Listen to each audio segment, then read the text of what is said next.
पत्रिका चिट्ठी नहीं आए वहां जाना नहीं चाहिए। आवत ही हर से नहीं नैनन नहीं सने, तुलसी तहा न जाइए चाहे कंचन बरसे में। लगता है हमारे लिए पत्रिका नहीं पहुंचाई, लेकिन सती तो पक्ष लेती हैं अपने पिता का। अरे अवश्य पहुंचाई होगी। आपका कैलाश बहुत घने जंगल में कोई रास्ता भटक के भूल के लौट गया होगा, और हाँ कोई आया भी होगा तो पत्रिका कैलाश पर किसी को दी होगी। तो तुम्हारे ये भूत प्रेत गण कोई पढ़ा लिखा थोड़ी है, किसी ने फाड़ के फेंक दी है। पक्ष अपने पिता का ही लेंगे। हाँ पत्रिका तो अवश्य आई होगी। ऐसा हो ही नहीं सकता कि मेरे पिता आपको न बुलावे, मुझे न बुलावे। इतनी बात करते करते भोले बाबा ने कहा लगता है इनके ऊपर तो पिता का भूत सवार हो गया, मैया का मानेंगी नहीं। और हमारे बैर तुम्हें बिसराए, तुम्हारे बैर हमें बिसराए, कोई बात नहीं है। जाना चाहती हो तो अनुमति है हमारी, लेकिन एक बात ध्यान रखना, जहाँ पर सम्मान न हो वो अपमान हो, वह मृत्यु से भी बढ़कर है। यद्यपि मित्र प्रभु पितु गुरु गे, यद्यपि मित्र प्रभु गे, जाई बिन बोले न संदेहा,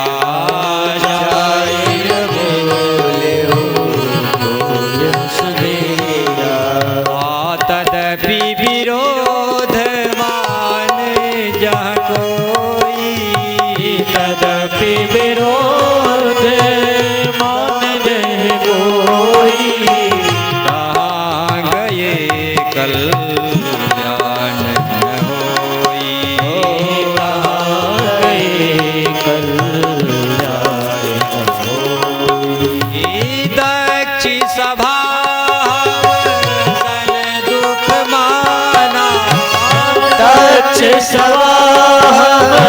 सन दुख माना, दक्ष सभा सन दुख माना, ओ दक्ष सभा सन दुख माना। आते हूँ ते अजहूँ कहीं अपमाना, आते हूँ ते जवर कहीं अपमाना, ते अजहूँ कहीं अपमान। श्री राधा रानी की जय। लगता है बैर की गांठ दक्ष ने बांध ली है, ऐसा मन में भोलेनाथ ने विचार किया है, और मैया सती को विदा कर दिया नंदीश्वर विराजमान करके। जैसे ही सती को लेकर गए, एकमात्र माता प्रेम से मिली है, और बहनें तो फुसुर फुसुर कर रही हैं। अब तक कह रही थी अरे वो नहीं आई, वो बोले कौन? अरे वो सती नहीं आई। तो दूसरी कहेगी बोले आएगी कैसे, पहनवे को कपड़े बनाए बात। और हाँ खावे को तो तीसरी कहवे लगी बागो, खावे को तो कुछ मिले ही ना। तो बेचारी चौथी कहवे लगी न जाने कैसे अपनी काट रही होगी, तो कहा मोड़े से आई यहाँ। ऐसे आपस में चर्चा कर रही हैं, और जैसे ही सामने सती दिखाई पड़ी हैं, और महाराज नकली हंसी, नकली हंसी जानते हो? जैसे लोग खड़े हो जाते हैं शादी विवाह होता है तो हाथ जोड़कर दरवाजे आइए आइए, ऐसी लगता है कि बहुत ज्यादा खुश हैं, और भीतर से सोच रहे हैं देखूंगा। 3-3 बार गया जब आया, 3-3 बार बुलाने गया जब आया। अब इसकी यहाँ शादी होगी तब मैं देखूंगा, जब तक 3-4 बार नहीं आएगा मैं नहीं जाऊंगा। लेकिन ऊपर से हाथ जोड़कर आइए आइए स्वागत है स्वागत है। ये नकली हंसी, जैसे ही 16 बहनें 15 बहनें सबकी सब अभी पीठ पाछे कुछ कह रही थी, मुंह पर कुछ कहने लगी। जैसे ही मैया ने देखा है, प्रेम से अपनी गोद में सती को बिठा लिया। सादर भली मिली एक माता भगनी मिली बहुत मुस्काता, दक्षिण कछु पूछी कुशलाता, सती बिलो की जरेऊ सब गाता। दक्षिण कछु पूछी कुशलाता, सती बिलो की जरेऊ सब गाता। सती बिलो की जरेऊ सब गाता, सती बिलो की जरेऊ सब गाता। सती जाए देखेऊ तब जागा, सती जाए देखेऊ जब जागा। कतहु न देख शंभु कर भागा, कतहु न देख शंभु कर भागा। अस कही योग अग्नि तल जा, भयो सकल मखरा। अस कही योग अग्नि तल जाया,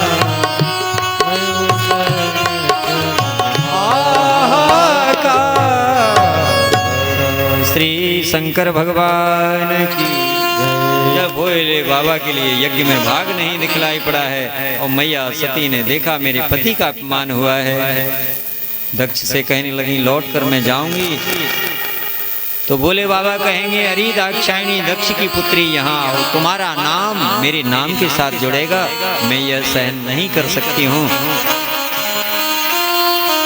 मैया सती कहती हैं जो भोले बाबा संसार में किसी से वैर नहीं करते, जिनका 2 अक्षर का नाम है शिव, सेते जगत अस्मिनीति शिव, शिवम कल्याणदम इति शिव, सम करोति कल्याणम करोति इति शिव। ऐसे कल्याण करने वाले सत्यम शिवम सुंदरम परमात्मा से तुमने वैर किया है, मैं इसे सहन नहीं कर सकती। इतना कह के अपने भोलेनाथ का ध्यान किया है और ध्यान करके अपने प्राणों का परित्याग कर दिया है। जैसे ही इन्होंने प्राणों का परित्याग किया, नंदीश्वर के साथ गए हुए गण क्रुद्ध हुए और यज्ञ विध्वंस करने लगे हैं। तो भोले बाबा के जितने भी गण थे इनकी ठुकाई पिटाई करना प्रारंभ कर दिया। दक्ष के पक्ष के लोगों ने बेचारे जैसे तैसे जान बचा करके पहुंचे। नारद बाबा पहले ही पहुंच गए, भोले बाबा सत्संग कर रहे थे। क्या कर रहे हो? अरे वहां तो देवी जी पधार गई, यहाँ सत्संग चल रहा है। भोले बाबा ने डांट लगाई, बस शांत बैठो, सत्संग में व्यवधान करते हो। नारद जी ने विचार किया, बाप रे बाप, ऐसा भगवान, ऐसा देव कि पत्नी पधार गई इसके ऊपर जूं तक नहीं रहेगा, कहता है सत्संग करो। फिर मन में आया जो भगवान के भक्त का अपराध करता है उसके ऊपर भगवान कुपित हो जाते हैं। नारद बाबा ने कहा, अरे आपके जितने भी गण थे, सेवक थे, अनुचर थे, सबकी ऐसी ठुकाई पिटाई हुई, किसी का हाथ टूटा, पांव टूटा, कोई तो एडमिट है हॉस्पिटल में, आ ही नहीं पाए। भोले बाबा को क्रोध हुआ, जटा उखाड़ करके पृथ्वी पर पटकी है और वीरभद्र प्रकट किए। श्री वीरभद्र महाराज की जय हो। आज्ञा दे दी वीरभद्र को कि जाओ, जाकर को दक्ष को यज्ञ सहित विध्वंस कर दो। दक्षम सयज्ञम जय मद्भटानां त्वमग्रणी रुद्र भटांस को में।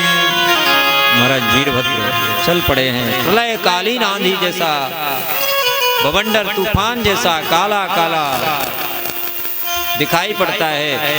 आपस में यज्ञ में चर्चा होने लगी, भैया प्रलय हो रही है कि तूफान आया है या कोई लुटेरों का समूह टूट पड़ा है। लेकिन देखा कि वीरभद्र ने यज्ञशाला में प्रवेश किया है, यज्ञ मंडप को ध्वस्त कर दिया और जितने भी वहां पर यज्ञ कराने वाले थे और जो ससुर जामाता के बीच में जो बातचीत चल रही थी, मैं तू हो रही थी, उसको देख करके आपस में एक दूसरे की खींचातानी कर रहे थे। वह सबके सब आज इस कोप के भागी बनने जा रहे हैं। भृगुम्बबंध मणिमान, भृगु जी को मणिमान ने पकड़ लिया है और वीरभद्र प्रजापति, वीरभद्र को प्रजापति, चंडी स पूषणम देवम भगम नंदीश्वरो गृहीत, नंदीश्वर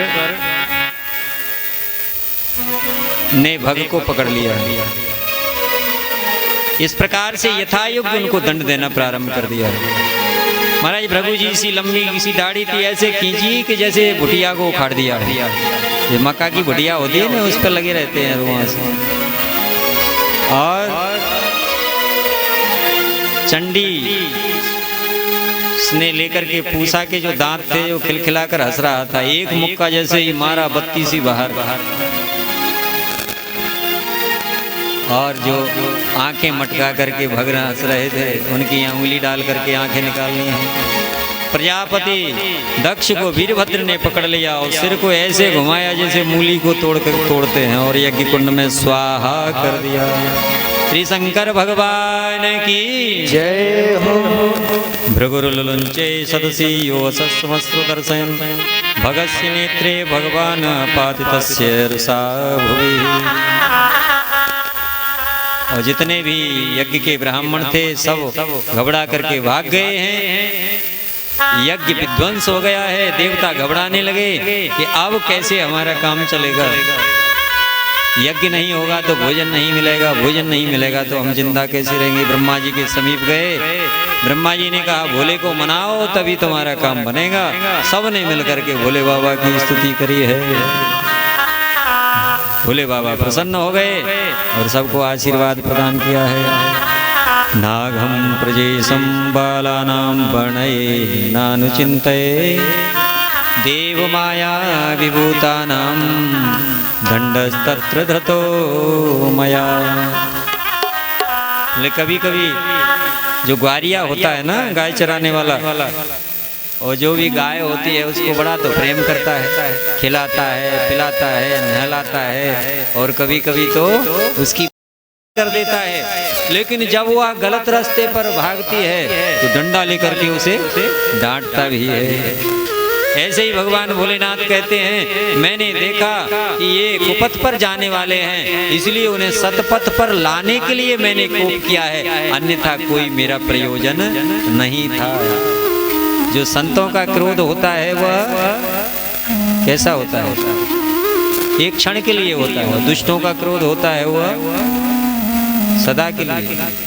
एक पत्थर पर लकीर होती है, एक जल के ऊपर लकीर देखी होगी आप। जल में लकीर खींचो, इधर खींचोगे उधर से पूरी होती जाएगी, और पत्थर पर लकीर खींच दो तो वह मिटने वाली नहीं है। यहाँ पर भगवान घोषणा करते हैं कि जो कोई हम तीनों देवताओं में अंतर समझता है उसे हमारी भक्ति प्राप्त नहीं होती। रामचरितमानस में भी कहा गया है और एक गुपुत मत सवहि कहूं कर जोर, शंकर भजन बिना नर भगति न पावै। और क्या गुप्त मत है वह भागवत में भी निवेदन किया है। और वैसे हरि और हर में कोई अंतर थोड़ी से है, वही हरि हैं वही हर है। और कभी कभी तो रामेश्वरम और रामेश्वर बोले राम ईसा यस स रामेश्वर, बोले रामो यस ईसा सही रामेश्वर। वो कहते हैं ये हमारे स्वामी हैं, वो कहते नहीं ये हमारे स्वामी हैं। सेवक स्वामी सखासी पिय के हित निरुपधि सब विध तुलसी। अहम ब्रह्मा च सर्वश्च जगतः कारणं परम, आत्मेश्वर उपद्रष्टा स्वयं द्रग विशेषण। इसके पश्चात अधर्म के वंश का वर्णन किया है। आप कहोगे महाराज धर्म की कथा सुनाओ, अधर्म की मन नहीं सुनना। धर्म की कथा सुनने के लिए बैठे हुए, अधर्म की नहीं सुनना। अरे अधर्म की नहीं सुनोगे तो धर्म को कैसे पहचानोगे? क्योंकि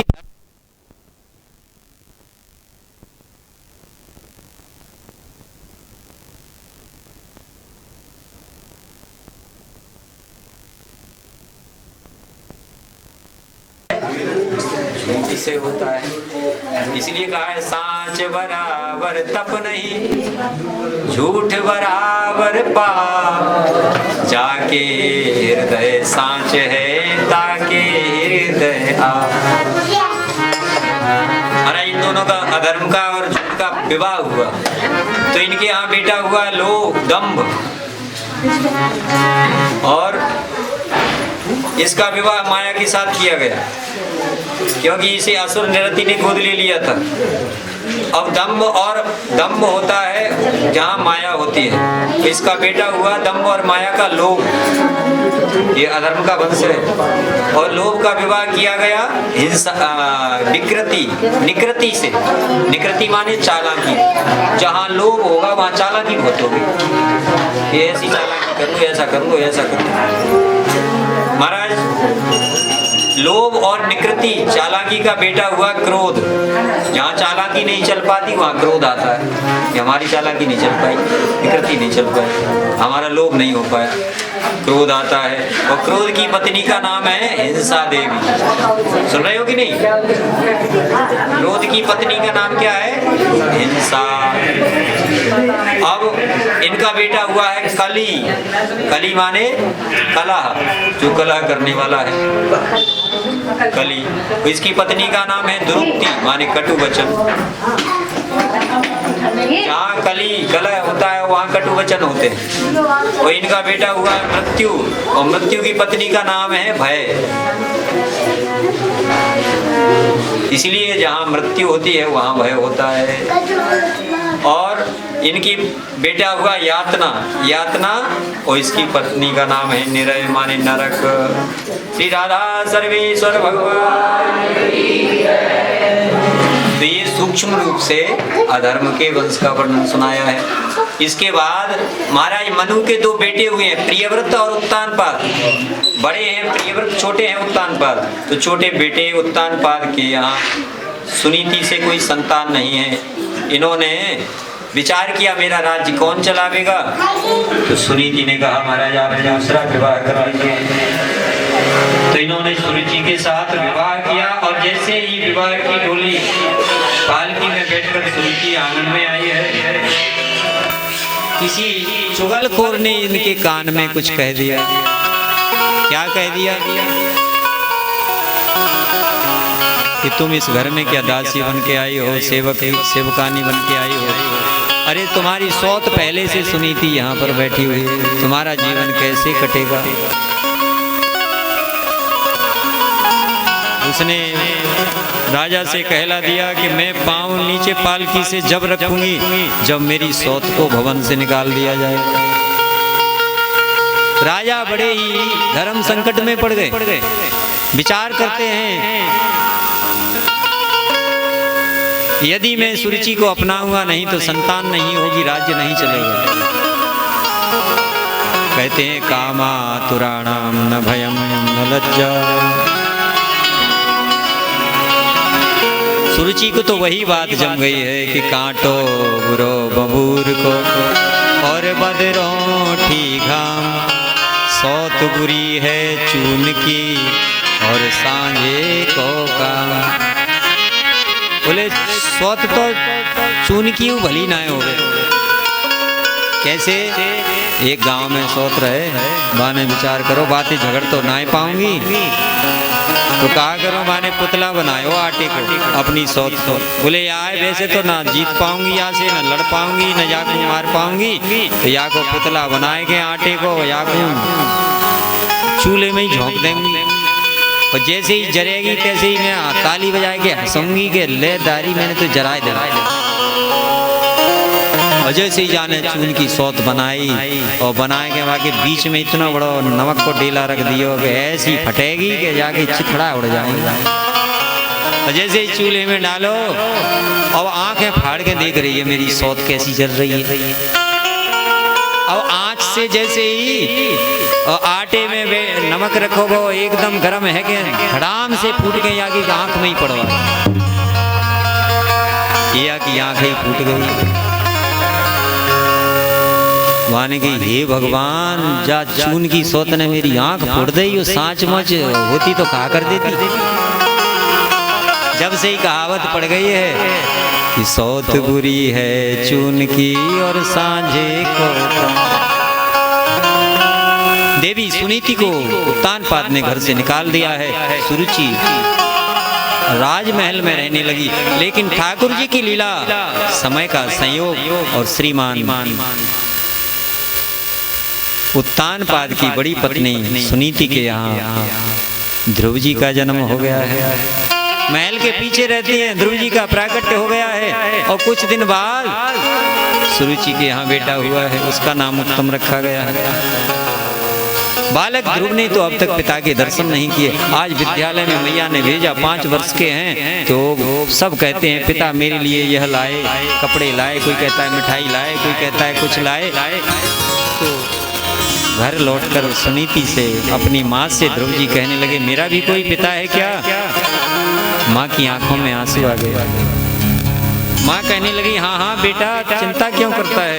यह जो ऊंचा भवन सामने दिखाई पड़ रहा है, इसमें जो बैठा है ऊंचे सिंहासन पर, वह तुम्हारा पिता है।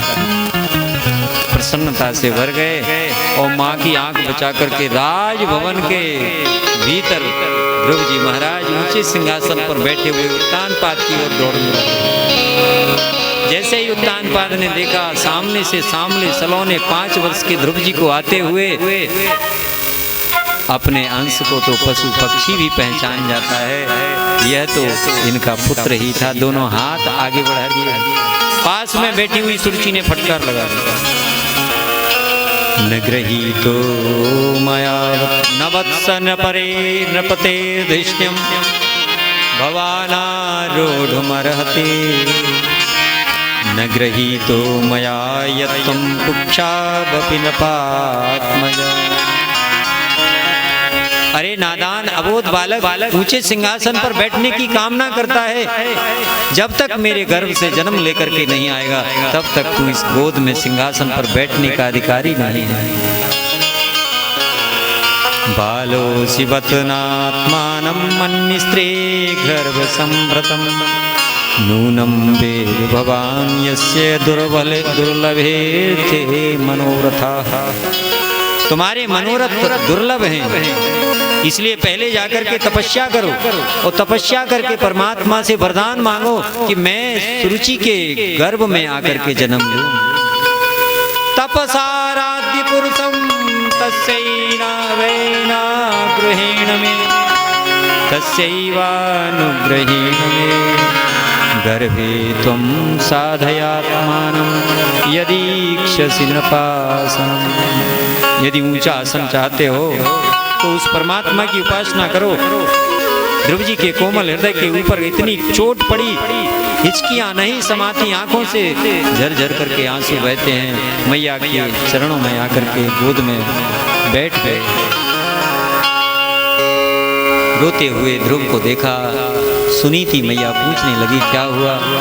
कुछ बोल नहीं पाते हैं, लेकिन साथ में आए हुए बालकों ने सब वृतांत निवेदन कर दिया।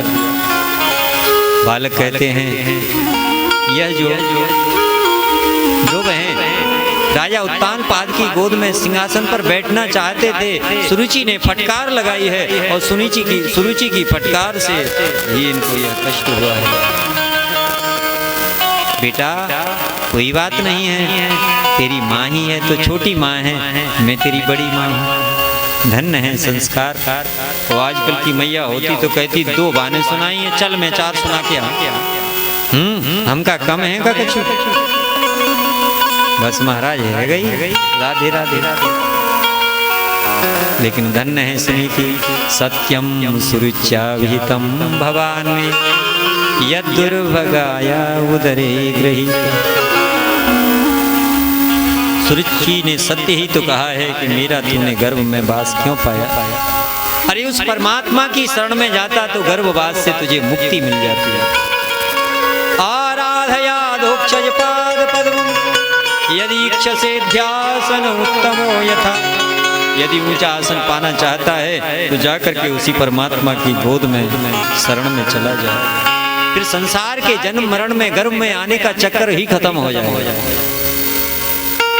राधे कृष्णा राधे कृष्णा राधे कृष्णा वो सब दुख तेरे दूर भगेंगे अंतर के पट राधे कृष्णा राधे कृष्णा बोल, सब दुख तेरे दूर भगेंगे अंतर के पट को। राधे कृष्णा कृष्ण कृष्णा राधे राधे, राधे कृष्णा राधे कृष्णा, कृष्ण कृष्णा राधे राधे।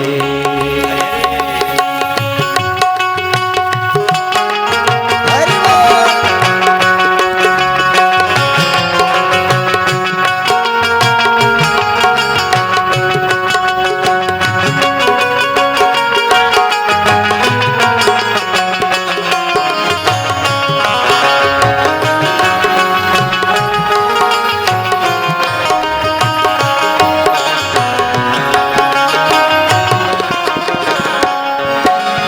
जो इस जग में आया है वह निश्चय जाएगा। वो जो इस जग में आया है वो निश्चय जाएगा। नाम हरि का जप ले बंदे फिर पछताएगा। नाम हरि का जप ले बंदे फिर पछताएगा। झूठे जग से नेह तोड़कर, झूठे जग से नेह तोड़कर राधे कृष्ण राधे कृष्ण दूर भजेंगे अंतर के पट को। राधे कृष्णा राधे कृष्णा, कृष्ण कृष्णा राधे राधे, राधे श्यामा राधे श्यामा श्यामा श्यामा राधे राधे।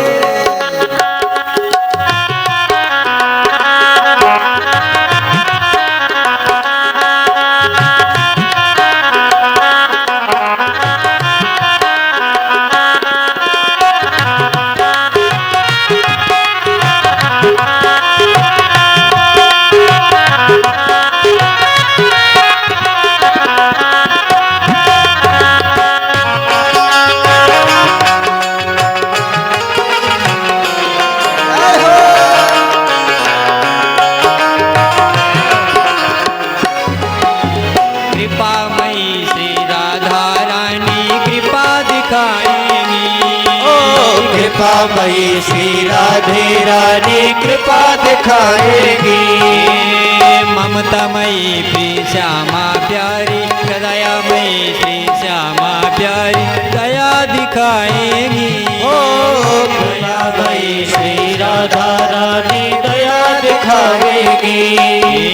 जग पालन को हर पल तेरी याद दिलाएगी। जग पालन को हर पल तेरी याद दिलाएगी।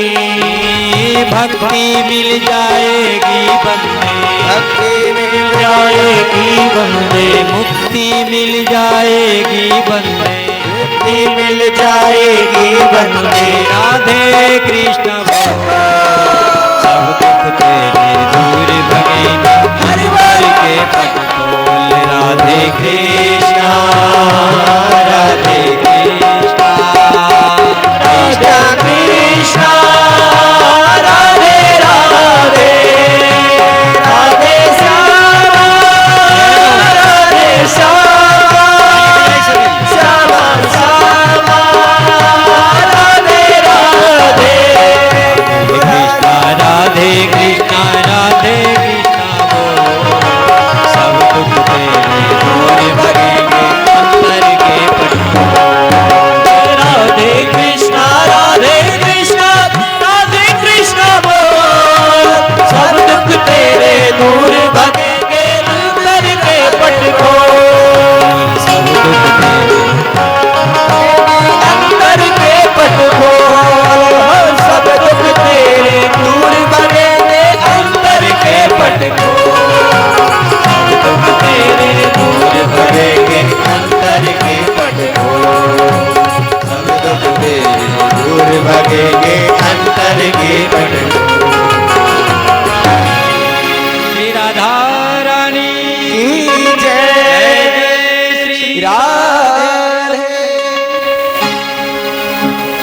राधे कृष्णा राधे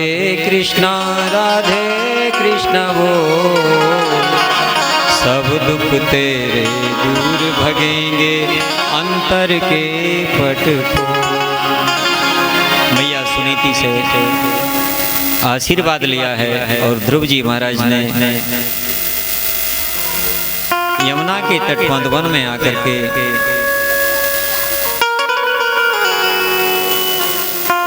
एक पाम के ऊपर खड़े होकर के 6 महीने तक तपस्या करी। पहले तो जलपान करते हैं, फलाहार करते हैं और फिर वह भी छोड़ दिया।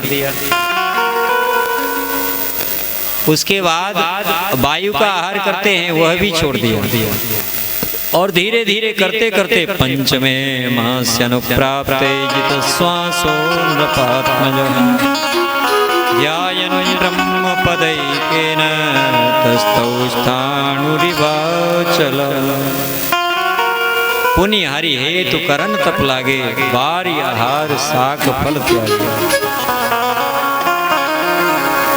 पहले करें आहार साक फल कंदा। जैसे इन्होंने अपनी श्वास को जीता है, श्वास को अवरुद्ध किया है और भगवान की झांकी को हृदय में बिठाए हैं, तो इनका श्वास रुका तो भगवान का भी श्वास, ब्रह्मांड के जीवों का श्वास रुक गए।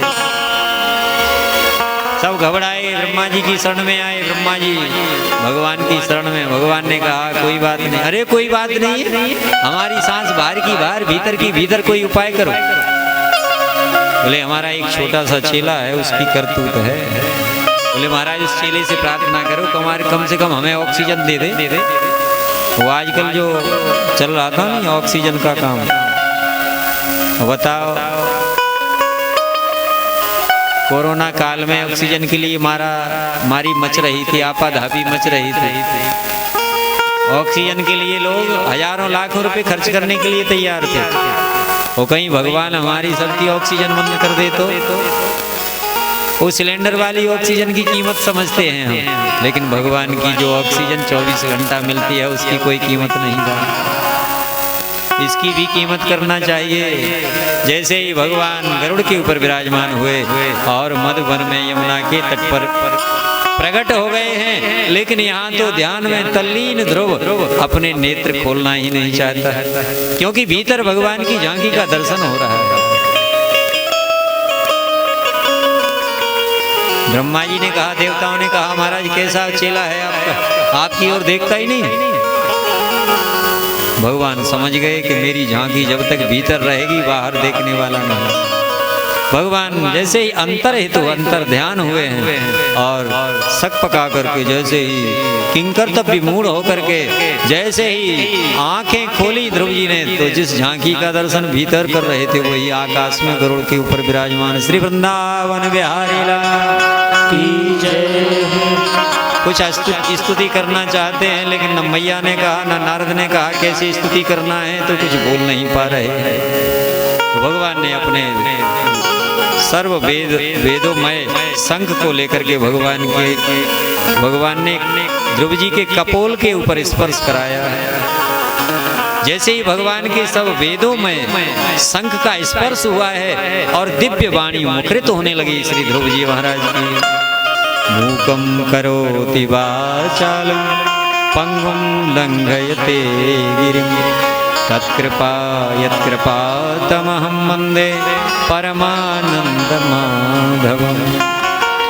योऽन्तः प्रविश्य वाचैमां प्रसुप्तां सञ्जीवयत्यखिलशक्तिधरः स्वधाम्ना अन्यास्य हस्तचरणश्रवणत्वगादीन् प्राणान् नमो भगवते पुरुषाय तुभ्यम्। बड़ी सुंदर स्तुति यहाँ पर श्री ध्रुव जी महाराज ने करी। महाराज मुझे तो बस यही प्रदान कर दो कि मुझे सत्संगियों का, संतों का, भगवान के भजन करने वालों का संग मिलता रहे, और कुछ नहीं चाहिए। भक्ति मोह प्रवहताम त्वयि मे प्रसंगो भूयाद अनंत महता ममलाशयान। आपकी कथा प्रेमी, आपके सत्संग प्रेमी, कीर्तन प्रेमियों का सदा मुझे संग मिलता रहे, और कुछ नहीं चाहिए। पहले मन में इच्छा थी कि मैं भी राजा होता, पहले मन में इच्छा थी मैं भी ऊंचे सिंहासन पर बैठता, लेकिन जब से आपके चरण कमल देखे हैं तब से मन की सब कामनाएं समाप्त हो गई। पुर कछु प्रथम वासना रही, तब पद प्रीति सरित सोवही। अब कछु नाथ न चाहिए मोरे, दीन दयाल अनुग्रह को। श्री ध्रुव जी महाराज की। भगवान ने कहा आपको राज्य भी मिल जाएगा और ऐसा लोक मिलेगा कि सभी जिसकी परिक्रमा करते हैं। और भगवान ने आशीर्वाद दे करके चले गए। श्री ध्रुव जी महाराज वन से आए हैं, उत्तानपाद ने इनको राज्याभिषिक्त किया है और 36,000 वर्ष तक राज्य किया है श्री ध्रुव जी ने। जब 36,000 वर्ष पूर्ण हुए, जाने का समय आया तो इनके लिए विमान आया। श्रीमान ध्रुव जी संध्या वंदन कर रहे हैं, दान पुण्य कर रहे हैं। जैसे ही विमान को देखा,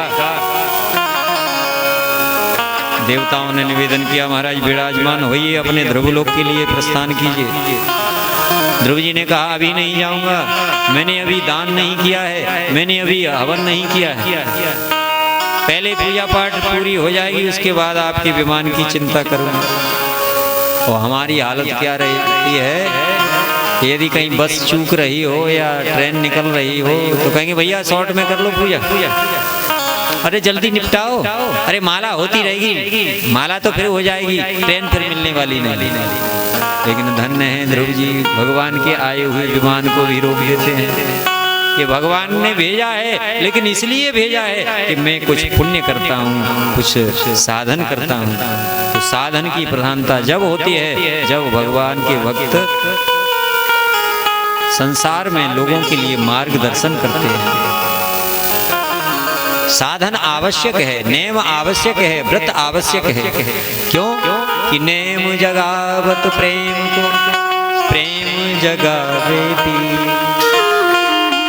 नेम जगा प्रेम को, नेम से प्रेम जगता है और प्रेम से परमात्मा मिलता है। जैसे ही अपना नित्य कर्म पूर्ण किया है और सामने जो विमान है उसमें पांव रखने को हुए हैं, एक देवी प्रकट होकर आ गई। क्या कर रहे हो? बोले देवी क्या करें?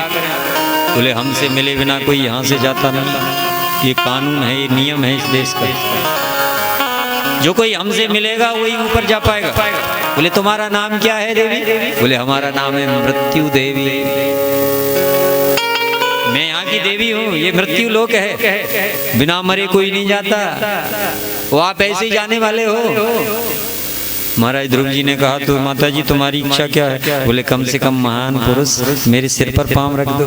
और जैसे मृत्यु ने सिर झुकाया, ध्रुव जी ने सिर पर पांव रखा और मृत्योर मूर्निम परम पदम दत्वा आरोहाद्भुतम ग्रहम, और अद्भुत ग्रह की ओर प्रस्थान कर गए हैं श्री ध्रुव जी महाराज की। और ध्रुव लोक में जाकर के सबको दर्शन देते हैं।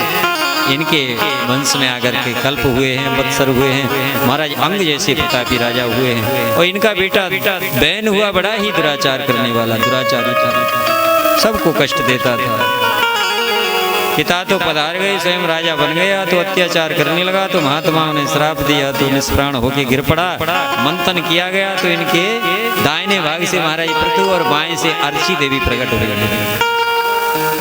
पृथु जी महाराज का बड़ा ही सुंदर वृतांत है। इन्होंने भी बड़े बड़े यज्ञ किए हैं। इनके यज्ञ के घोड़े को इंद्र ने चुराया और जैसे ही लेकर के जाने लगा है तो अपने बेटे से कहा देख करके आओ कौन है। देखा तो एक महात्मा लाल लाल वस्त्र धारण किए हुए घोड़े को लेकर जा रहा है। अरे महात्मा जी क्या चोरी करने का कार्य करते हो? कब से सीख गए? हेरा फेरी चोरी। और कहते ही वो महात्मा इंद्र के रूप में परिणत हो गए। अब तो पृथु का बेटा आश्चर्य में पड़ गया, अरे तुम तो इंद्र हो? बोले हाँ, हम वेश बदलने की विद्या जानते हैं। बोला हमको सिखा दोगे क्या? बोले बिल्कुल सिखा देंगे। बोले तो सिखाओ। इंद्र ने उनको वेश बदलने की शिक्षा दी और शिक्षा देकर जैसे ही जाने को हुए, बोले भैया तुम चेला तो बन गए हो शिक्षा लेकर, शिक्षा के बदले में कुछ दोगे कि नहीं? अरे गुरु दक्षिणा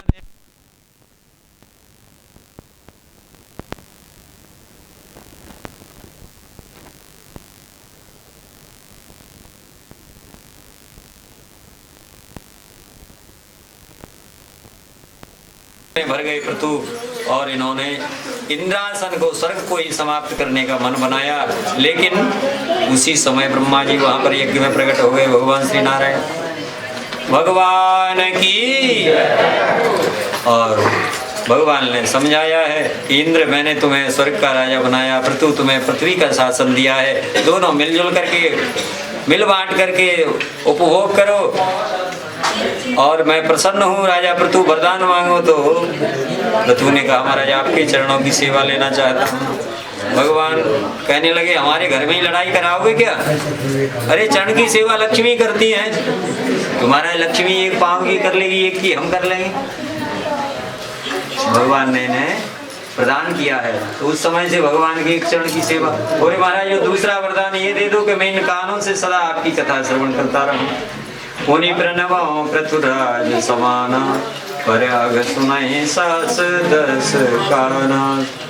आगे चल करके महाराज इनके पुत्र प्राचीन बने हुए हैं, इनके पुत्र प्रचेतागण हुए हैं। प्रचेतागण नारायण सरोवर पर तप करते हैं, प्राचीन वर ही यज्ञ करते हैं। यज्ञ के बीच में श्रीमान नारद जी पधारे हैं। नारद जी ने कहा क्या कर रहे हो? बोले यज्ञ कर रहा हूँ। बोले इससे क्या मिलेगा? इन पशुओं की बलि दे रहे हो, हिंसा करते हो, और हिंसा करने पर तुम्हें कोई पुण्य मिलने वाला नहीं है। अंत में तुम्हें यही कलेवा कर जाएंगे जिनको तुमने मारा है। देखो इनका छीटा दिया, आकाश में मुंह फाड़ करके सबके सब इनको निकलने के लिए खड़े हुए। प्राचीन वर ही डर गए, महाराज मेरा उद्धार कैसे होगा? तो इन्होंने सुंदर एक कथा सुनाई है जिसे पुरंजनोपाख्यान कहते हैं। नारद जी कहने लगे भो भो प्रजापते राजन पश्ये पशुं स्वयाधरे संज्ञा पिता जीव निर्घृणेन सहस्रशः। एक पुरंजनो नाम का राजा था, उधर भ्रमण करता हुआ आया। उसे हिमालय के दक्षिण में उसे एक 9 दरवाजे की नगरी दिखाई पड़ी है। उसमें प्रसन्न होकर के वह रहने की इच्छा से आगे बढ़ा। महाराज विशाल भवन के बीच से एक देवी जी आ रही थी और इनके गले में माला डाल दी है। बोले देवी कौन थी? बोली ये इनकी पुरंजनी हुई या पुरंजन हुए। सैकड़ों हजारों वर्षों तक इन्होंने सुख का उपभोग किया। इनके हजारों बेटे नाती पोते हुए, बड़ा वंश बढ़ने लगा है। इतने में चंडवेग संवत्सर ने 365 गोरे 365 काले सैनिकों को लेकर इनके भवन पर आक्रमण कर दिया है। ये 9 दरवाजे का भवन कौन सा है जानते हो? ये मानव देह यह 9 दरवाजे का भवन है, जिसमें 2 आंख, 2 कान, 2 नाक के छिद्र हैं, 1 मुंह का छिद्र है, 1 हमारे मूत्रेंद्रिय, 1 मलेंद्रिय। इस प्रकार से 9 दरवाजे का ये भवन है। तो इसमें पुरंजनी 5वीं तल्ली पर रहती है। पुरंजनी माने बुद्धि, मस्तक में। और ये चंडवेग आक्रमण करने वाला कौन है? बोले यह काल ही है, जो वर्ष के सैनिक रूपी, रात्रि दिन रूपी सैनिकों को लेकर के आक्रमण करता है। मतलब जैसे ही आक्रमण किया दरवाजे टूटने लगे, फूटने लगे। माने दांत तो कट गए हैं, कानों से सुनाई नहीं पड़ता है, आंखों से दिखाई नहीं पड़ता है। और स्थिति यह हो गई है कि अब तो खाया हुआ पचता भी नहीं है। लेकिन बुढ़ा मानने वाला कहाँ है? कहता है च्यवनप्राश का डिब्बा रखा है, छोड़ूंगा नहीं। हाँ बोले भैया आज का आंखों से नहीं दिखाई पड़ता है, तो बोले भैया चश्मा लगा दो। बताओ चश्मा कब लगता? जब कोई रखने के लिए जगह होती। तो भगवान ने कान का स्टैंड पहले ही बना करके भेज दिया। दांत भी नकली लगा लेते हैं। एक बार एक 80 साल का डोकरा नकली दांत लगाए, दरवाजे पर बैठा, खांसी का ठसका ऐसा आया कि बत्ती सी बाहर नाली में। अब तो कहने लगा बेटा देखिए यहीं गिर गए। तो नाती आकर के कहने लगा जाने दो, नाली में गिर गए। 20,000 के बन के आए हैं, धोकर मांझ कर मुंह में लगा दूंगा, चिंता किसी को बताना नहीं। श्री गोविंद भगवान की ममता तो न गई मेरे मन पे, पाके के इस जन्म के साथी लाज गई लोकन ते। पग था के कर कंपन लागे सुतई बुलावत करते, ममता तू न गई मेरे मन पे। मरते मरते भी संसार की आसक्ति, संसार की तृष्णा, संसार का मेरापन, अहंकार नहीं जाता है। लेकिन चंडवेग ने जैसे ही काल कन्या को साथ में लिया है। काल कन्या कौन है? बोले साक्षात काल कन्या जरा साक्षात।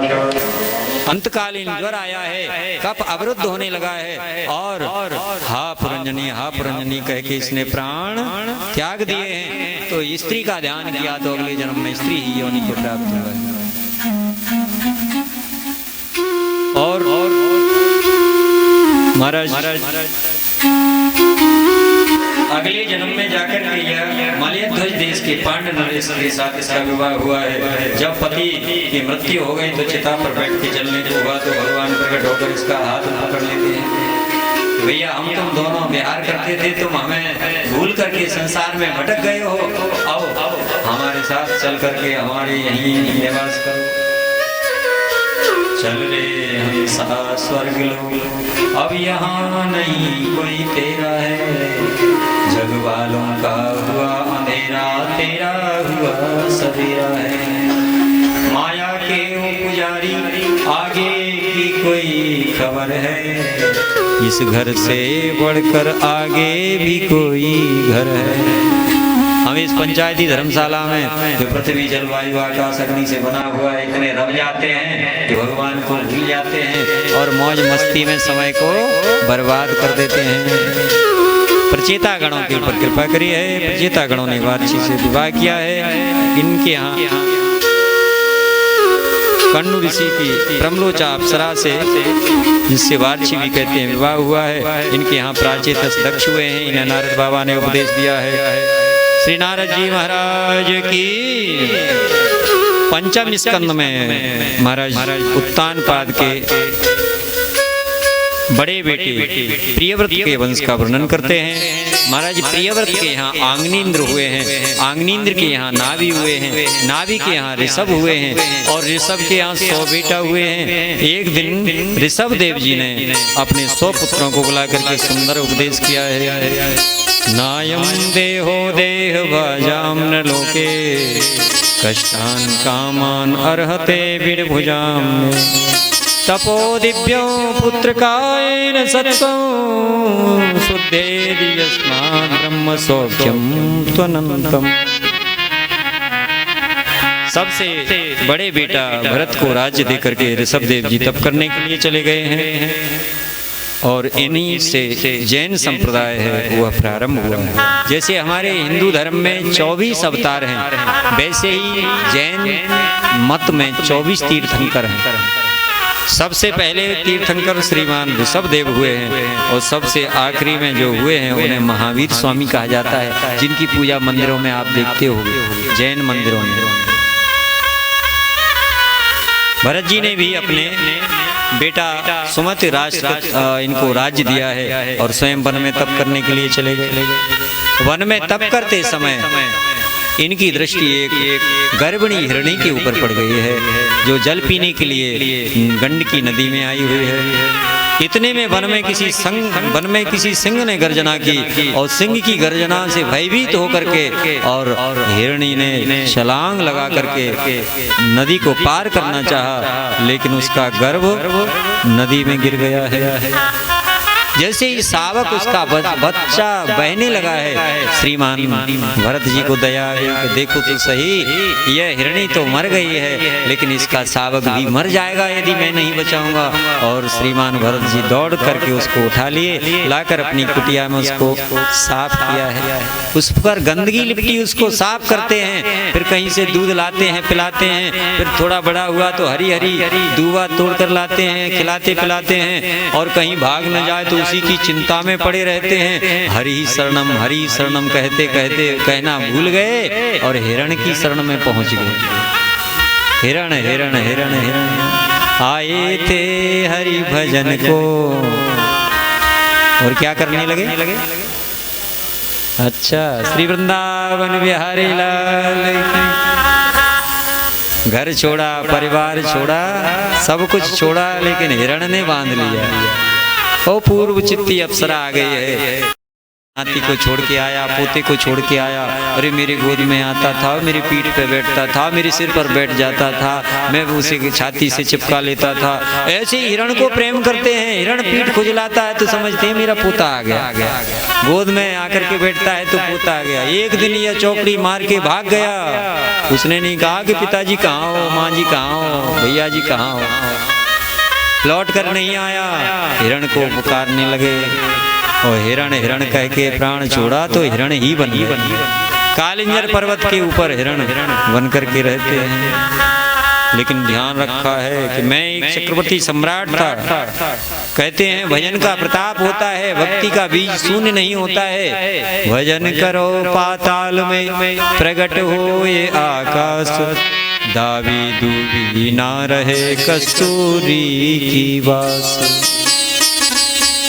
एकादशी का व्रत करते हैं, हिरणों के झुंड में नहीं जाते हैं, सूखे पत्ते खाते हैं कि कोई हिंसा न हो जाए। आज इन्होंने यह देह भी त्यागा।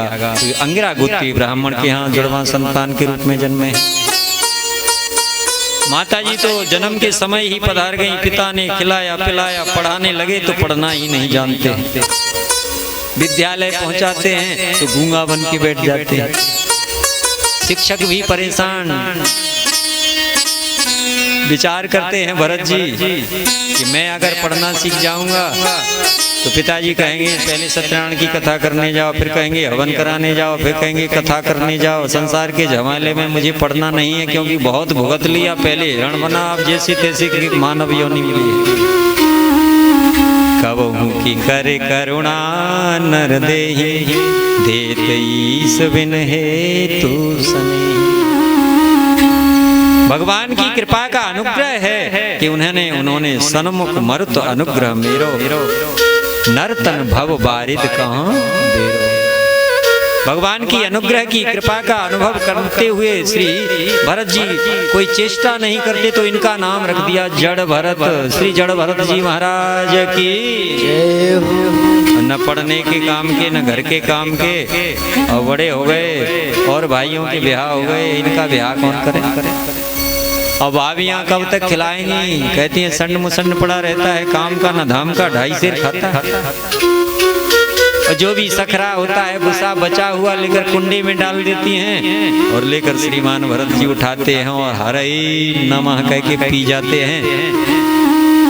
खूब चकाचक मस्त रहते हैं। करना धरना तो कुछ है ही नहीं, लेकिन फिर भी हृष्ट पुष्ट रहते हैं। तुलसी बिरवा बाग के सींचत से मुरझाए, राम भरोसे जे रहे पर्वत पे हरियाणा। एक दिन भाइयों ने कहा तुम क्यों डांटती हो? भाइयों से कहा। बोले डांटे नहीं तो कहा तुम काम करते करते ऐसे पतले होते जा रहे, घर में बैठा बैठा हट्टा कट्टा मोटा हो रहा है, इसे भी कुछ काम में लगाओ। बोले हाँ, खेत पे क्यारी बना देगा। खेत पर ले आए हैं, हाथ में कुदाल फावड़ा दे दिया है। श्रीमान भरत जी से कहा ये क्यारी बना दो ऐसे। हाँ ऐसे सिर हिला देते हैं, बोलते तो है नहीं। और महाराज क्यारी की जगह उसने कुएं खोद दिए। 1-2 नहीं, खेत की शकल बिगाड़ के रख दी। कुआं हो गए खेत में। भैया लौट के आए, ए भैया कहा कर दिया? कहा हमारे मारवे के ताई कुआं खोदते। बोले दिमाग का काम नहीं कर पाता। एक भाई ने कहा इसको यहाँ गेहूं पक गए हैं, यहाँ बैठ करके चिल्लाता रहेगा, पशु पक्षी भाग जाएंगे। बेचारे को लेकर खेत में खड़ा कर दिया। पशु पक्षी आने लगे, भैया तो चले गए। भरत जी महाराज विचार करते हैं देने वाले राम जी, लेने वाले राम जी, हम बीच में टांग क्यों उड़ाए? राम जी की चिड़िया, राम जी का खेत, चुनौरी चिड़िया भर भर के। सब आते हैं बालों में, दाना नहीं छोड़ा, खेत खाली हो गया। भाई आकर के तमकने लगा, साल भर की रोटी पर पानी फेर दिया।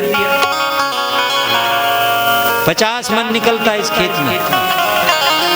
भरत जी ने धीरे से कह दिया भैया जी झुरवा के देख लियो। और जैसे ही काट के झुरवाया गया 50 की जगह 100 मन निकला।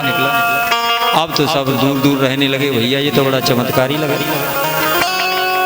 अब घर के भी नहीं, खेत के भी नहीं, तो अलमस्त पड़े रहते हैं। सिंधु सौवीर देश का राजा रघुगण तपस्या करने पालकी में जा रहा था, कहार बीमार पड़ गया तो कहा किसी को भी पकड़ के ले आओ। कोई नहीं मिला, श्रीमान भरत जी मिल गए। जैसे ही पालकी कंधे पर रखी है, इनका स्वभाव है कि कोई कीड़ा मकोड़ा न दब जाए तो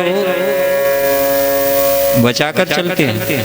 और जैसे ही कीड़ा मकोड़ा आता है तो कूदते हैं, और कूदेंगे तो श्रीमान जी पालकी का क्या होगा। और रघुगण का सिर टकराता है ऊपर वाले डंडे से, और जैसे ही ऊपर वाला डंडे में सिर पड़ता है तो चिल्लाने लगता है, क्यों ढंग से नहीं चलते हो, और ये उछल कूद क्यों करते हो, चलना नहीं आता है क्या। तो जितने कहार थे कहने लगे, महाराज हम तो सही चलते हैं, ये नया नया लगाया है, न जाने इसे कौन सी बीमारी है। मिर्गी की बीमारी है, इसे झटके वाली बीमारी है। बोले अल्ट्रासाउंड नहीं कराया तुमने, एक्सरा वगैरह कुछ नहीं कराया, झटके वाला ही लगता है। अयम मधुनैव नियुक्तोऽपि न धृतं व्रजतिनानेन सह। अब की बार जैसे ही छलांग लगाई तो नाराज हो गया रघुगण, कहने लगा, प्रमत्तस्य च ते करोमि चिकित्साम दंडपाणिरेव। अरे प्रमत्त, अरे नादान, जानता नहीं मैं राजा हूँ, और फिर मैं राजा होकर के दंड देने में नारकीय जीवों के लिए यमराज के समान हूँ। जैसे ही कहा, भगवान ने विचार किया कि इसको अपराध बोध नहीं है कि एक तो इसको सिर पर रख रखा है संत ने। तो भरत जी कांप गए, यदि मैंने जिसको सिर पर ढोया है और भगवान कुपित होकर के कहीं इसको श्राप दे देंगे या इसे नष्ट कर देंगे तो अपराध मुझे भी लगेगा कि जिसे संत ने अपने कंधे पर ढोया, सिर पर बिठाया, हुआ नरक में गया। इसलिए अब तक नहीं बोले, तो श्रीमान भरत जी बोल बैठे, त्वयोदितं विप्रं विप्रलभ्यक्तं विप्रलब्धं वर्तु समेष्याद्यदि वीरभार गन्तुर्यदि स्याद्यधिगम्य मध्वा पीवेति रासौ न विदां प्रभा। तुम जो कहते हो, क्योंकि व्यंग कर रहा था रघुगण, तुम बहुत थक गए हो ना, तुम बहुत पतले हो ना, क्योंकि हट्टे कट्टे थे इसलिए कह रहा था पतले हो, थक गए हो क्योंकि पूरी पालकी तुम्हारे सिर पर है। तो आओ कहते हैं श्रीमान भरत जी कि तुम कहते हो मैं थक गया हूँ या पतला हूँ या मोटा हूँ, यह शरीर के धर्म हो सकते हैं, वास्तव में आत्मा तो इन सब से परे होता है। तुम कहते हो काट दूंगा, जला दूंगा या मार दूंगा, तो शरीर को काट सकते हो, जला सकते हो, मार सकते हो, मैं तो आत्मा स्वरूप हूँ। न छिन्नन्ति शस्त्राणि न तो इसे शस्त्र से काटा जा सकता, न चैनम दहति पावकः न अग्नि में जलाया जा सकता। वास्तव में आत्मा तो शरीर से परे होता है, इंद्रियों से परे होता है, मन से परे होता है। तो कहने लगा, यदि हमने जल भर दिया, उसमें चावल डाल दिए और नीचे से आग जलाई तो सिद्ध हो जाएगी। तो भरत जी उदाहरण देते हैं, यदि हमने उसमें पत्थर रख दिया तो क्या वह भी सिद्ध हो जाएगा क्या? तो फिर सुख दुख लगता क्यों है? बोले सुख दुख तो मन के धर्म है, जिसे मन में हम अपना सुख मान लेते हैं उसमें सुख होता है, जिसमें दुख मान लेते हैं उसमें दुख होता है। ये माताएं यहाँ बैठी हुई हैं, यदि एक 10 वर्ष का बालक आए आकर के मैया की गोद में किसी की गिर पड़े तो मैया धक्का दे याद आ रही है, मेरे पाँव तोड़ दिए, और बाई को छोरा आकर के बैठ जाए तो कहीं आ जाए तो छाती पे लगाए, उसे पराया माना इसलिए सुख नहीं मिला, इसे अपना माना है तो उससे सुख मिलता है। अकोविद वाद वादान वदश्यथो नाति विदाम वरिष्ठः न सूरयो ही व्यवहारमेनं तत्त्वापमरसेन सह मनन्ति। राजा रघुगण ने हाथ जोड़ लिए, महाराज ये ज्ञान कहाँ मिलेगा? बोले संतों की सेवा करो, शरणागति ग्रहण करो, न तप करने से मिलेगा, न अध्ययन करने से मिलेगा, न यज्ञ करने से मिलेगा। यह तो संतों की चरण रज में अभिषिक्त होने पर मिलता है। और आगे जाकर के भवाटवी का वर्णन सुनाया है राजा रघुगण को, और जड़ भरत जी वहां से प्रस्थान कर गए। श्री भरत जी महाराज की जय हो। आगे महाराज गए के वंश का वर्णन किया है, और सप्तद्वीपों का, नवखंडों का भी वर्णन किया है। 14 भुवनों का वर्णन करते हुए तल, अतल, वितल, सुतल, तलातल, महातल, पाताल का वर्णन किया है। भूलोक, भुवरलोक, जनलोक, सतलोक, महरलोक, तपलोक पर्यंत वर्णन किया है। भगवान नवखंडों में नव रूप से विराजमान रहते हैं। भगवान भद्रासु वर्ष में हयग्रीव रूप में रहते हैं और भद्रश्रवा इनकी सेवा करते हैं। भगवान केतुमाल खंड में कामदेव रूप में रहते हैं, लक्ष्मी इनकी सेवा करते हैं। हिरण्यमय वर्ष में भगवान कच्छप रूप में रहते हैं, पितृगण इनकी सेवा करते हैं। किमपुरुष खंड में भगवान श्री राम रूप में रहते हैं, श्री हनुमान जी महाराज इनकी सेवा करते हैं। हरिवर्ष खंड में भगवान नरहरि के रूप में रहते हैं, नरसिंह के रूप में रहते हैं, श्रीमान प्रहलाद इनकी सेवा करते हैं। रम्यक खंड में भगवान मत्स्य रूप में रहते हैं और भगवान मनु इनकी सेवा करते हैं। उत्तर कुरु वर्ष में भगवान वराह रूप में रहते हैं और पृथ्वी इनकी सेवा करते हैं। भारत में वर्ष में भगवान नर नारायण रूप में विराजते हैं, बद्री नारायण में, और श्रीमान नारद जी इनकी सेवा करते हैं। श्री नारद भगवान की जय। संकर्षण लोक का वर्णन किया है, नवग्रहों का वर्णन किया, सूर्य शुक्र की गति का वर्णन विशेष रूप से यहाँ पर किया गया है। शनैश्चर की गति का वर्णन करते हुए पंचम स्कंद के अंतिम अध्याय में महाराज 26वें अध्याय में 28 प्रकार के नरकों का वर्णन करते हैं। जो कोई पाप कर्म करते हैं, पराये धन का हरण करते हैं, झूठ बोलते हैं, बेईमानी करते हैं, पर नारी पर कुदृष्टि डालते हैं और झूठी गवाही देते हैं या झूठा व्यापार करते हैं, मिलावट करते हैं, उन्हें घोर नरकों में जाना पड़ता है। कौन कौन से नरक हैं वह यहाँ पर वर्णन किया संक्षेप में। वैसे श्री धाम वृंदावन में नरकों का तो नाम ही नहीं लेना चाहिए कि यह तो श्री किशोरी जी का नित्य निकुंज विहारी का धाम है। यहाँ पर तो नरकों से दूर रहते हैं सभी, नरक तो यहाँ प्रविष्ट ही नहीं हो सकते। तामिस्रोरौरवो महारौरवः कुंभीपाक कालसूत्र सिपत्रवन सूकर मुख अंधकूप क्रमि भोजन सिंधस्तप्त सूर्य वैतरणी पूयदा प्राणरोधो विस्सनम लाला भक्ष्य सारमेय धनमीचिर पान। इतने नरकों का वर्णन किया है। जो कोई अपने माता पिता का सम्मान करते हैं, गुरुदेव की सेवा करते हैं, आज्ञा का पालन करते हैं और नित्य संध्योपासना करते हैं और नित्य ही दान पुण्य करते हैं और सूर्य भगवान को जल देते हैं, तुलसी पीपल की पूजा करते हैं, अपने इष्ट को शरणागत रहते हैं, उन्हें कभी नरकों का भय नहीं रहता है। श्री राधा सर्वेश्वर भगवान की जय। राजा परीक्षित तो डर गए, कहने लगे महाराज नरकों से कैसे बचा जा सकता है। बोले एकमात्र उपाय है कि भगवान की शरण में आए। सक्रन मनः कृष्ण पदारविंदयो निवेशितम तद गुणराग ऐरे न तेयमं पाशुपतस्य तद्भटान् स्वप्ने विपश्यन्ति हि चीर्ण निष्कृता। कोई कोई भक्ति के द्वारा, कोई ज्ञान के द्वारा, कोई ध्यान के द्वारा नरकों से पार जाते हैं, लेकिन अजामिल तो एक भगवान का नाम लेकर से भवसागर से तर गया। तो अजामिल के नाम कथा का यहाँ वृतांत सुनाने लगे। कान्य कुब्जे द्विजः कश्चित् दासी पतिरजामिला नामना नष्ट सदाचारो दास्या संसर्ग दूषितः।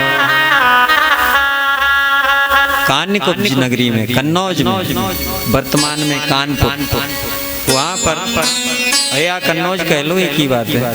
तो वहाँ पर अजामिल नाम का श्रुतनिष्ठ वेदनिष्ठ तपोनिष्ठ ब्राह्मण रहता था।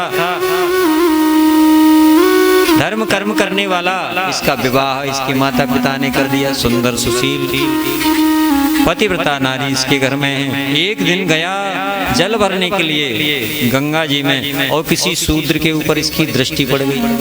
जैसे ही काम क्रीड़ारत शूद्र को देखा है उस पापी के ऊपर दृष्टि पड़ते ही पाप इसके आंखों में आ गया, इसकी दृष्टि बिगड़ गई। जिसकी दृष्टि बिगड़ती है उसकी सृष्टि बिगड़ जाती है। राम जी को राम इसलिए कहते हैं कि उनकी नेत्रों में संसार की सब नारियों के प्रति सम्मान है। और रावण क्यों? क्योंकि वह रावण सब नारियों को भोग्या की दृष्टि से देखता है। यहाँ पर घर में जैसे ही आया है अजामिल और निरंतर ही वेश्या का चिंतन करने लगा। भुंजानः प्रभविन खादन बालक स्नेह यंत्रितः। अब तो नशा करने लगा है, शराब पीने लगा, शराब पीते पीते जुआ भी खेलने लगा, जुआ खेलते खेलते मांसाहार करने लगा, मांसाहार करने के लिए करते करते शिकार भी खेलने जाने लगा। एक छोटी सी बुरी आदत हमारे जीवन को बिगाड़ सकती है, इसलिए सावधान रहना चाहिए। इसलिए माता पिता अपने छोटे छोटे बच्चों को डांट लगाते हैं, ऐसा मत करो, ऐसा मत करो, ए बेटा गंदगी में हाथ मत डालो, ए बेटा ये गंदी बात नहीं करते। क्यों? क्योंकि छोटी सी बात यदि आगे बढ़ गई तो फिर वह जीवन को बर्बाद कर सकती है। एक सेठ जी थे, उन्होंने एक विज्ञापन निकाला, हम मुनीम रखना चाहते हैं मैनेजर। इंटरव्यू देने के लिए साक्षात्कार देने के लिए लोग आने लगे और इनका साक्षात्कार लेते हैं, पूछते हैं बताओ कुछ खाते पीते तो नहीं हो, कुछ व्यसन तो नहीं है, कोई बुरी आदत तो नहीं है। कोई कहता मैं बीड़ी पीता, कोई कहता तंबाकू खा, कोई कहता सिगरेट पीता, कोई कहता मैं भांग खाता। सबको रिजेक्ट करते हैं सेठ जी, सबको फेल कर दिया। होते होते एक आए श्रीमान कोई, बोले क्या क्वालिफिकेशन है, शिक्षा क्या है? बोले हमने BCA MCA किया है और डिग्री डिप्लोमा सब है, कोई व्यसन तो नहीं है? बोले नहीं है, कुछ भी नहीं। बोले चाय तो नहीं पीते? बोले महाराज चाय भी नहीं पीता। तो कुछ तो खाते होगे? हाँ थोड़ी इलायची खा लेता हूँ। इलायची खा लेते हो, कोई बड़ी बुरी बात नहीं है, इलायची तो कोई बुरी बात नहीं। अच्छा इलायची कब खाते थे, कब खाते हो? सेठ बहुत ही तजुर्बेदार था, अनुभवी था, पूछने लगा इलायची कब खाते हो? बोले महाराज जब जी मिचलाता है तब खाता हूँ।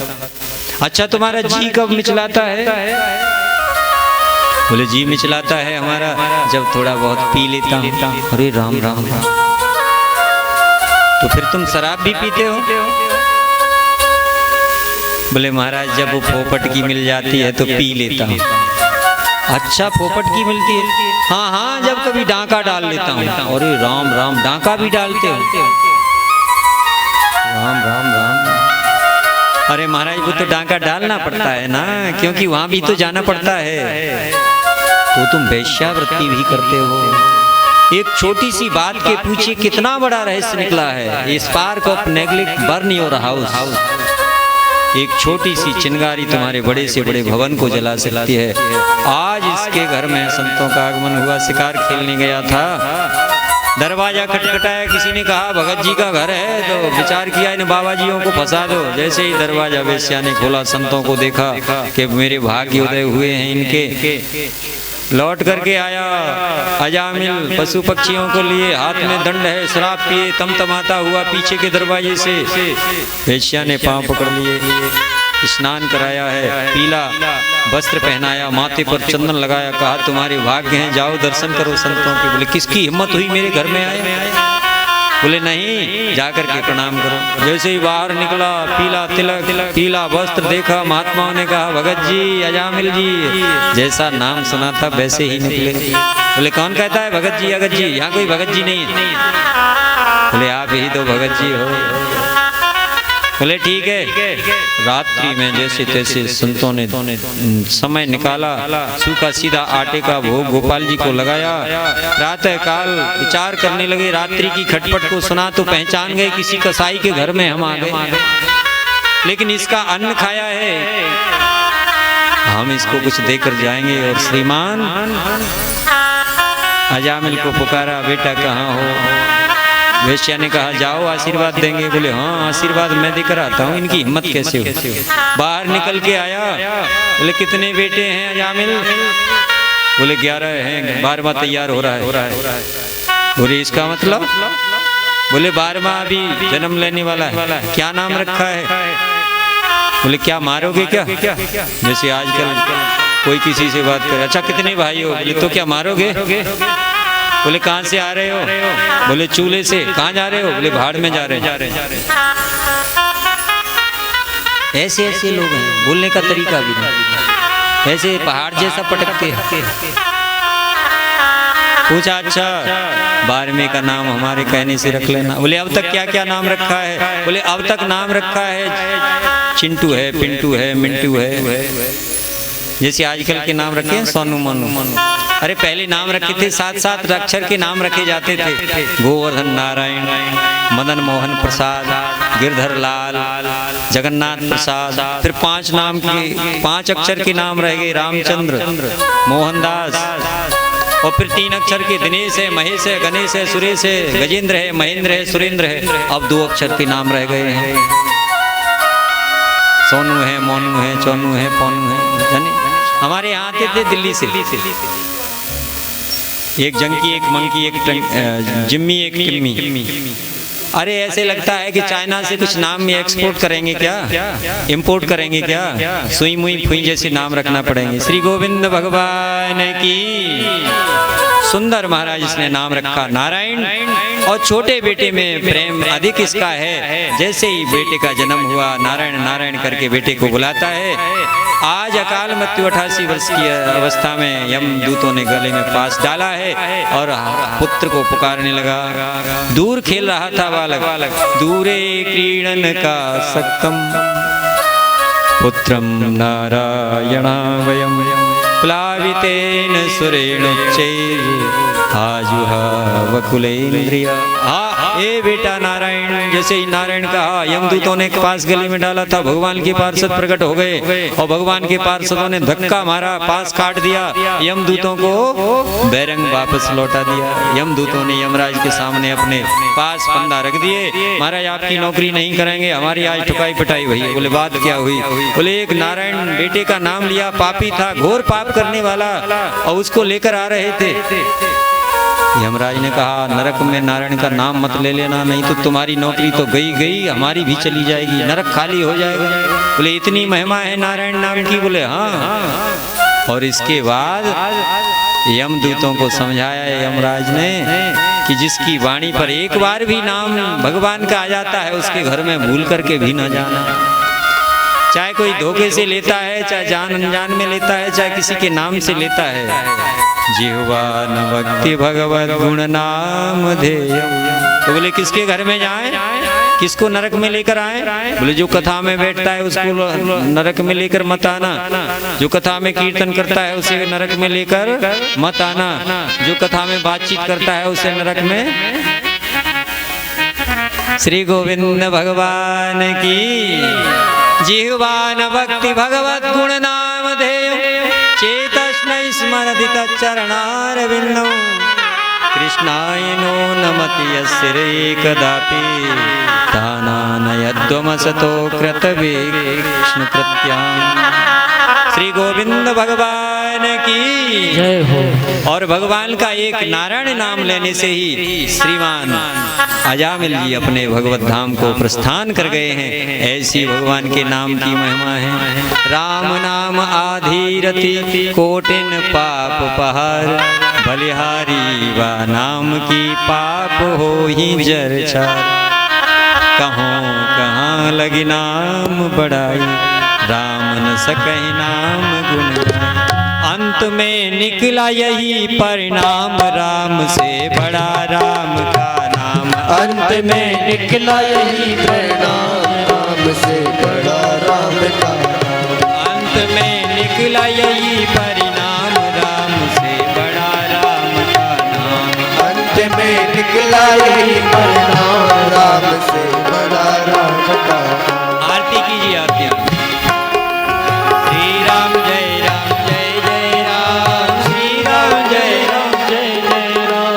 राधे कृष्णा कृष्णा कृष्णा राधे राधे, राधे श्याम श्याम श्याम राधे राधे। राधे कृष्णा कृष्णा कृष्णा राधे राधे, राधे श्याम श्याम श्याम राधे राधे। राधा गोविंद भगवान की जय। श्री राधे। कल भगवान का सुंदर कृष्ण जन्म नंदोत्सव होगा। रसगुल्ला की कथा है। अब तक तो आपने ऐसी लीलाएं सुनी हैं, कल रसगुल्ला की कथा है महाराज। अब तक जो नहीं नाचा सबको नाचना। पीले पीले वस्त्र पहन के आएंगे, लाला के लिए बधाई लाएंगे, माखन है, मिश्री है और लड्डू है, पेड़ा है, मिठाई है, और सब आकर के नंद उत्सव का आनंद लेंगे। श्री राधा सर्वेश्वर भगवान की श्री बांके बिहारी आरती गाओ, श्री बांके बिहारी तेरी आरती गाओ, आरती गाओ प्यारे आपको बनाओ, आरती गाओ प्यारे आपको बनाओ, बांके बिहारी तेरी आरती गाओ, बांके बिहारी तेरी आरती गाओ। चरणों से निकली है गंगा जी प्यारी, चरणों से निकली है गंगा जी प्यारी, जिसने सारी दुनिया तारी, जिसने सारी दुनिया तारी, उन चरणन में शीश नवाओ, बांके बिहारी तेरी आरती गाओ। मोरे मुकुट प्यारे शीश पे सोहे, प्यारी बंसी मेरो मन मोहे, एक छवि बलिहारी में जाओ, बांके बिहारी तेरी आरती गाओ।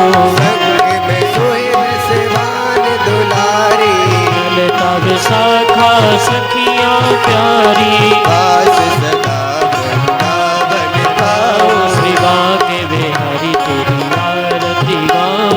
व्यास दास के नाथ आप हो, सुख दुख जीवन प्यारे साथ आप हो, युगल छवि को मैं मन में बसाऊं, युगल छवि को मैं मन में बसाऊं, श्री बांके बिहारी तेरी आरती गाओ, हे गिरधर तेरी आरती गाओ।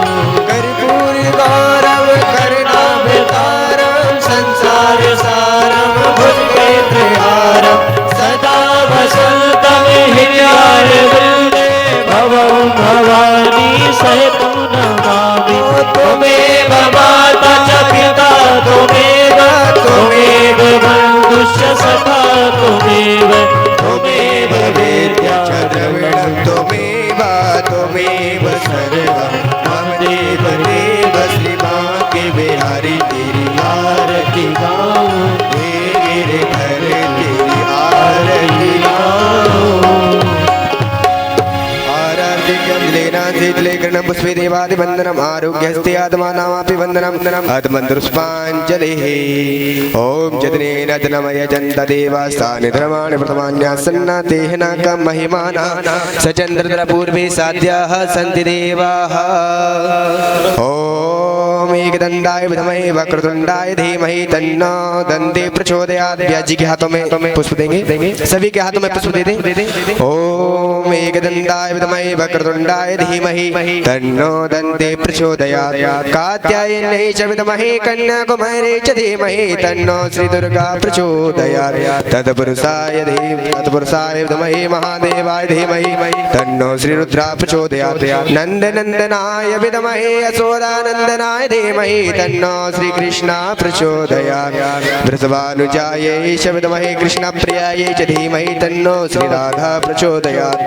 सेवन्त काव्य कुल चंबक भाटलाभ जय पुन्नाग जाति कर वीर रसाल पुष्प बिल्व प्रभाल तुलसी दल मंजरी त्वां पूजयामि जगदीश्वर में प्रसीद। नाना सुगंध पुष्पाणि यथा कालोद्भवामि च पुष्पांजलिर्मया दत्तो गृहाण परमेश्वर।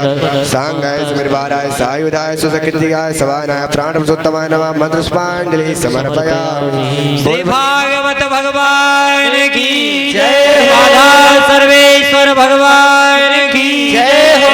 मार्ग भगवान की जय हो। यमुना मैया की जय हो। कुल्य की जय हो। देव भगवान की जय हो। जय जय श्री राधे, जय श्री जय जय श्री राधे।